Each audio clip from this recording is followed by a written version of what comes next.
Hello, dear friends, and welcome to our podcast dedicated to sight reading.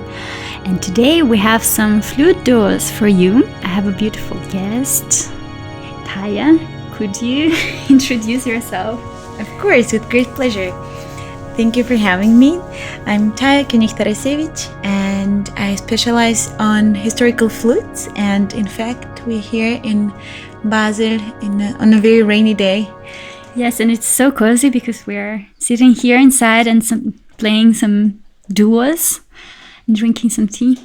And a wonderful candle makes a beautiful atmosphere. Yes, so could you talk about your studies or what? Of course, with great pleasure. So I'm originally from Siberia. I studied in St. Petersburg, and when I turned 18, I actually moved to Germany and studied with Renate Greisamin in Karlsruhe. That was a very important step in my life. Matthias Alin was her assistant, and both of these teachers made me who I am musically now. I'm really forever grateful to both of them. And that was during that time between 2010 and 14 when I started playing the Baroque flute with Heike Nicodemus. Renate made us play the Baroque flute as a secondary instrument, which I think is extremely important and should be norm for any instrumentalist. It enriches your understanding of the instrument, even if you're not specializing on it. It just gives you a new perspective, a completely new way of thinking about the music that was written for that instrument and about the reasons why this music is composed this way. So that has been a very fascinating change in my life when I suddenly discovered that Baroque flute is completely new world. It's probably has nothing in common with the modern one. So that was quite a change. And that inspired me to study in Freiburg with Karl Kaiser, another very important figure in my life. I started a master's with him on Baroque flute, and short after that, we moved to United States together with my husband. There, I've been traveling quite a lot. First, I studied in Michigan, University of Michigan, with Amy Porter on modern flute, but I kept playing my Baroque and actually found one of the first Baroque orchestras in University of Michigan together with Joe Gasho. There was lots of fun bringing strings for the first time and introducing also students to these Baroque instruments and seeing their fascination and admiration of this whole new galaxy. Then I moved to Madison, Wisconsin, not for too long. And finally to New York, where I just graduated from, well, it was a year ago. Still feels very recent, from the Juilliard School historical performance. So there, again, I was reunited with my historical flutes. And after my graduation, right in the middle of the COVID year, I moved back to Germany together with my husband once again, where I started a whole new ensemble, and that that absolutely changed my life, I have to say. After quite difficult 2020, challenging time for us all, but especially for us musicians, I feel like I found the sense, the essence of artistical being, the purpose why I the sense and the essence. I like it. Yeah, you were traveling a lot. It's cool. So you experienced all the influences, all the schools, all the styles. You could observe them and sometimes maybe copy or maybe ignore some features of different schools. And definitely learn from them. I find it fascinating how post-Soviet Russian style is quite different from European German style, the one I experienced here. And once again, completely different way of interacting in America. The Juilliard School was just an absolutely dream, dream coming true, having had all the lovely conductors coming each week from all over the world, the best musicians I've ever met, having the honor to work with them and to travel the world, having a world tour each year with Juilliard 415, our Baroque orchestra. That was really, well, I would say I'm very blessed to have done that. Great. And today we have some flutes by Telemann. Actually, you mentioned before that probably every instrumentalist should have an experience with a Baroque flute. And actually, Telemann was one of them. He also played Baroque flute, and he played the harpsichord, the violin, like almost every instrument. Yes, and I can say that I have noticed he was writing extremely well for the flute. How is it for you, Taya? His way of writing. What do you think about his language as a composer? Mm-hmm. Well, first of all, I think he's a genius composer, and the amount of music that he wrote is really fascinating to me. I feel like stylistically, he always wishes he would be Italian. Or French? Sometimes French. In fact, in his autobiography, he's writing, no matter what I write, it still smells French.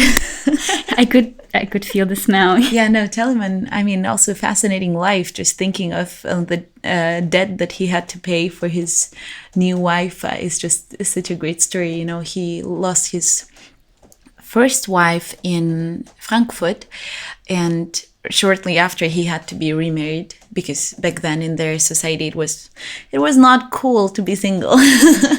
So, and what I mean, nowadays it's hard to imagine. His lawyer basically gave his own daughter to Telemann and said, why don't you just marry her? You know, she's young and she is also single.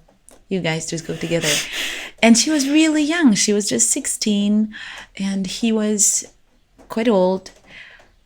Well, of course she was cheating. Of course there was no relationship that connected. She was cheating. Oh, okay. Yeah, she was a gambler. She was a very bad gambler. So she actually made a lot of debt that he had to pay out.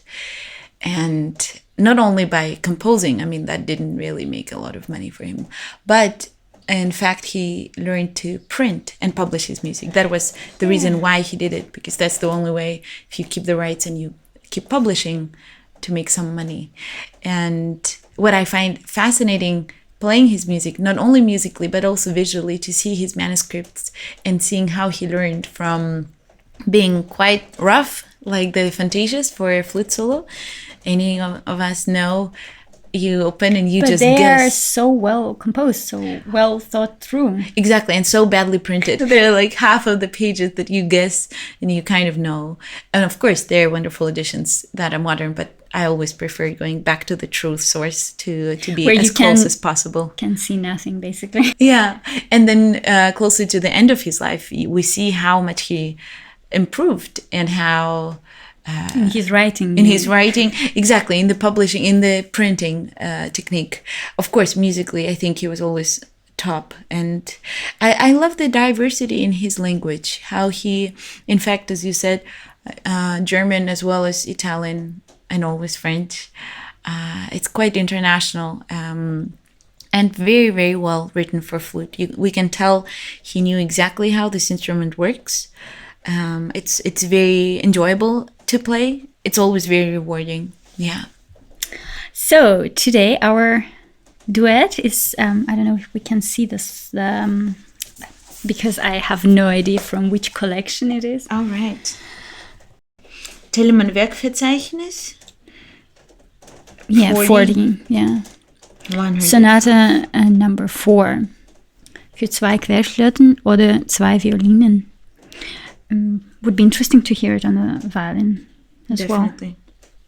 Well. Yes, so what do you see? I see a canon. Right, first I thought maybe it is maybe it's even a canonical sonata, but in fact it's not. It's not. It just begins. The first movement is largo, and I can already see this beautiful gesture at the beginning. Such a beautiful melody. Of course, minor. We love minor. Yes.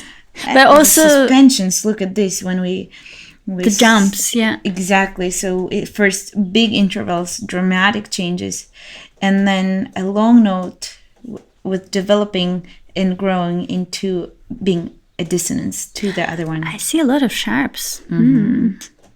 And a fermata. So probably we have to create a cadence there. Or maybe even a double cadence. Since Ooh, the duo. exciting. Also, at the end of this movement, I see that it's ending on a dominant chord. So it's it's an open ending that leads to the second movement. And maybe we can already look at this. It's called Vivace. And it has a very intense musical texture. I would say it's a concerto, maybe, right? Definitely very Italian. That's Italian Telemann, his Italian personality coming through It's here. very violin-y. Right, very violinistic, definitely. I love repetitions.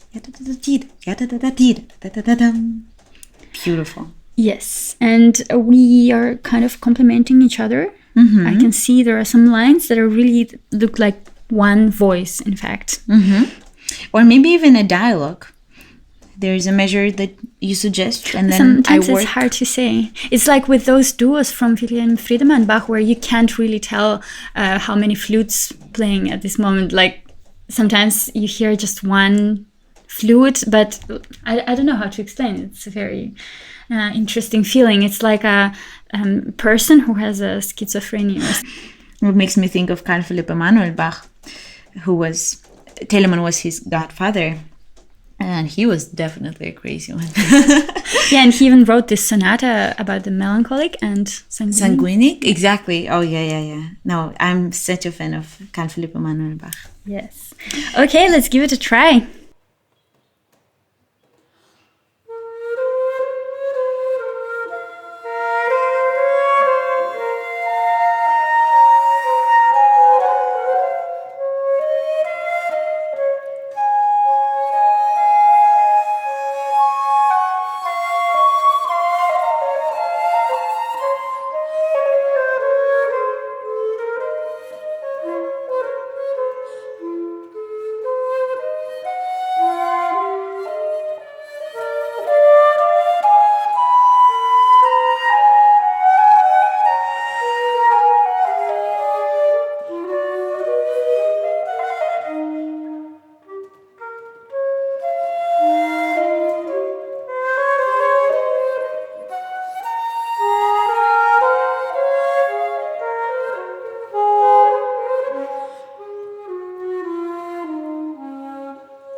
So Taya, I was wondering which flute you are using today. What is this beautiful instrument? Well, that's actually an instrument I have got just recently from Giovanni Tardino, my favorite flute maker. Well, one of my favorite flute makers.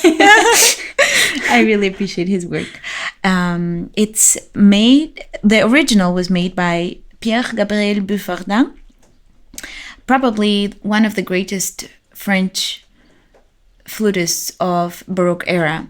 He came to Germany and was working with Bach, definitely, right these years. Actually, he was the one who rejected the invitation from Friedrich der Grosse. That was Michel Blavet. No. Yeah. What? Yeah. I thought it was Buffardin. Quantz took the position only after they raised the pay. Yeah. And Blavet said, no, thank you. But they say that Blavet was very modest, which I like thinking of because he was really the flutist of that era. He was also the one playing with Telemann for the quartets when he came. For the premiere concert. Yeah. Exactly. Yeah, and in fact, Blavet has a very personal connection to me because I tracked all of my professors through Renate, Aurel Nicolet, Rampal, and all the way up. And the very first teacher of my genealogical flute tree is Michel Blavet.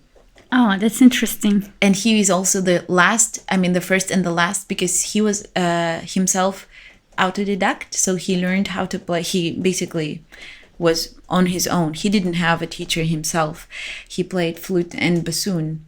So I like thinking of him as a root of the tree that I'm maybe a blossom of. Yeah, but now back to Buffardin. That was another great flutist who even we think maybe wrote the concerto, or maybe what the concerto in E minor that we know of as a Buffardin concerto maybe was written for him. We're not quite sure about that one. He definitely made flutes. There's also different legends whether it's the son or the father, because the stamp that we find on the original flute, which was found on eBay. Yes, I love these stories when somebody got a flute for like 700 euros and it was a treasure. Exactly.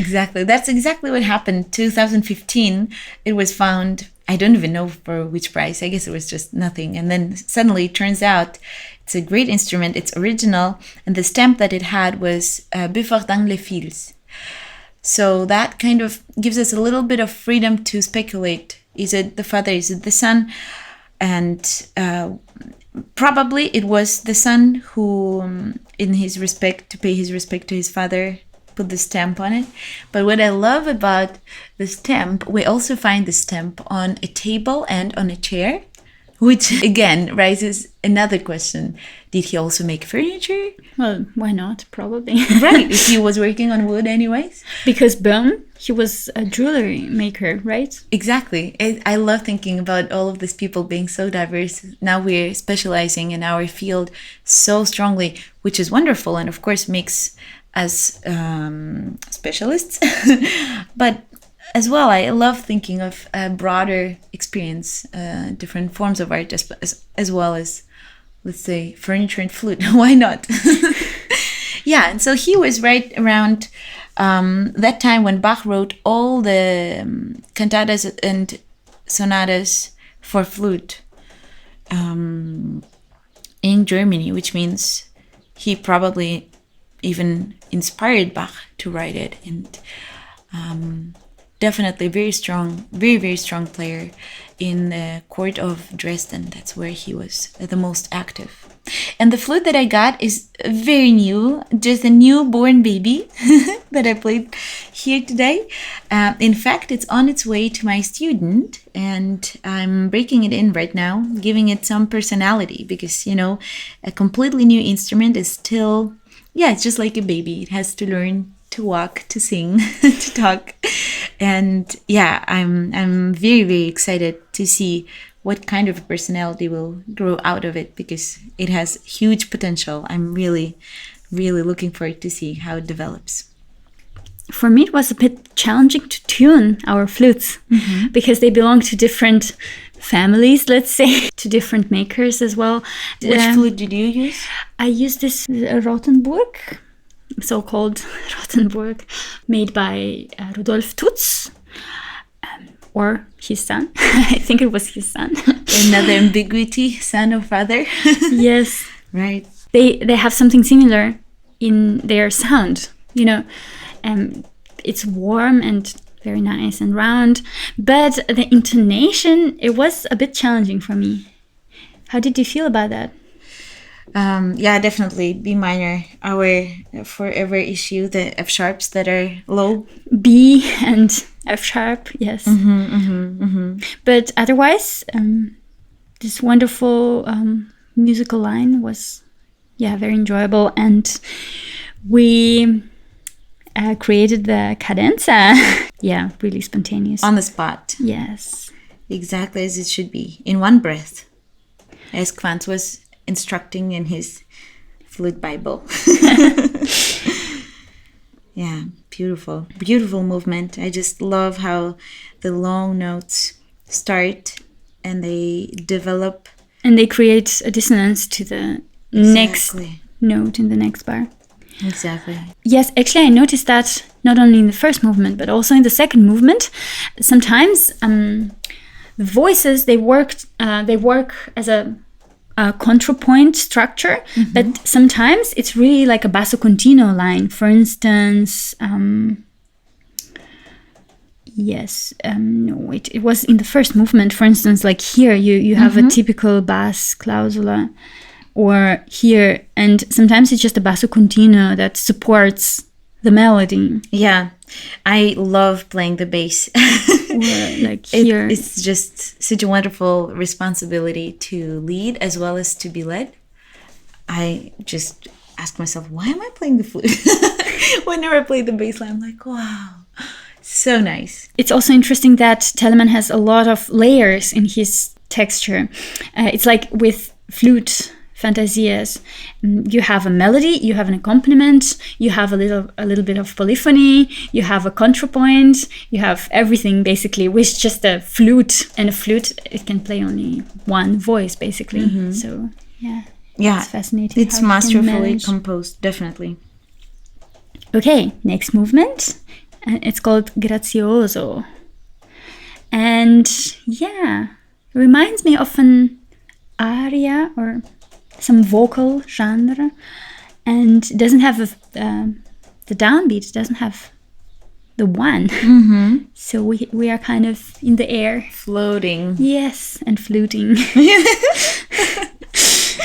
And I see some nice written out ornaments, so it's again, it's very precious for us to see the real ornaments.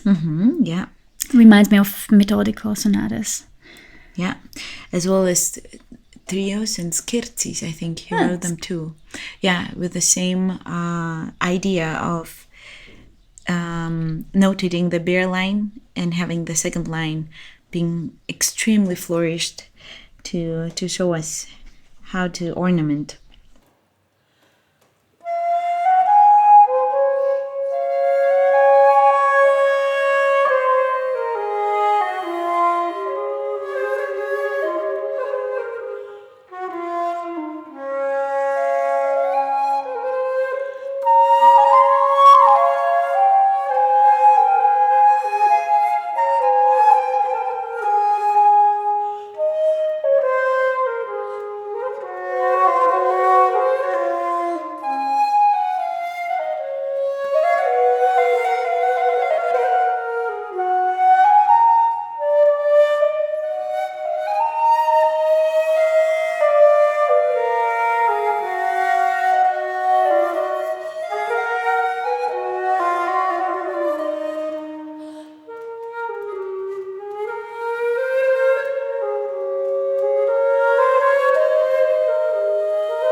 Okay, the last movement, Allegro.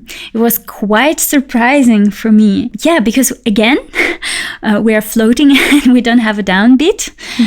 I love the feeling of being lost all the time. In fact, there are some measures where we imitate each other in a very different way with unexpected entrances, like coming on the third, in the middle of the bar. Exactly, the third eighth of the entire measure, 9/8, is really strange. But on the other hand, I think it's this basso continuo function that the second flute provides here. Absolutely. It's so well composed. Yeah, it was fun. It was a lot of fun. It was great. If you would like to sight read something, that's the perfect piece. Definitely, yeah. Thank you very much, Taya. Thank you for coming and playing with me. Thank you for having me. It was a pleasure. Thanks. Bye.